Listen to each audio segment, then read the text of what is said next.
Any questions?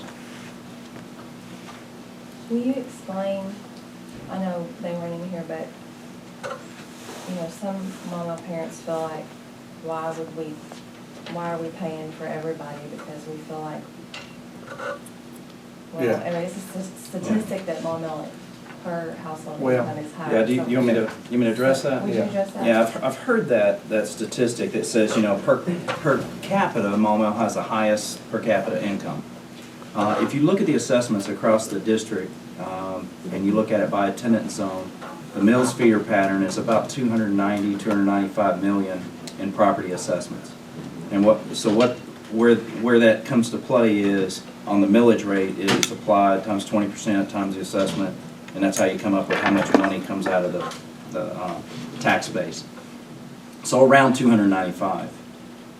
Sherwood or Maumelle is about 522 million compared to that 295. Sherwood is about 565 million as compared to Maumelle's 522 million. And then West Little Rock is 688 million compared to the 522 in Maumelle and the 565 in Sherwood. Now those numbers come from Metro Plan and in the property assessments. That's not something we made up. So you can figure out who's paying for who. Yeah.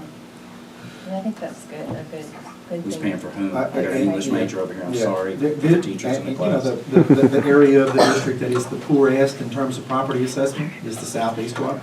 And that's the one that in the desegregation settlement, Right. the state in the fourth year of that settlement had the funding to help with And that. the property assessment, folks, is really the driving issue with how much money is generated by a millage. Because the millage is applied to the assessment in the area. As a total district, there's an assessment total, but he's broken it down. We asked Metro Plan to do that, just so we could get a comparison. And the poorest part of the district is the southeast quadrant. But the richest part of the district is the Highway 10 area, the Chenal area, quite a bit above either Sherwood or Maumelle. And when we put the assessment together, we looked at the needs around the district.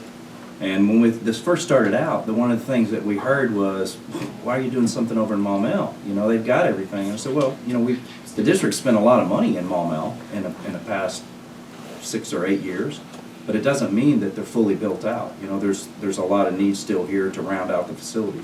At this school, where you have 700-ish students and no indoor PE space, so when it's raining, for the week, or it's snowing, or it's below, what's the 40 degrees?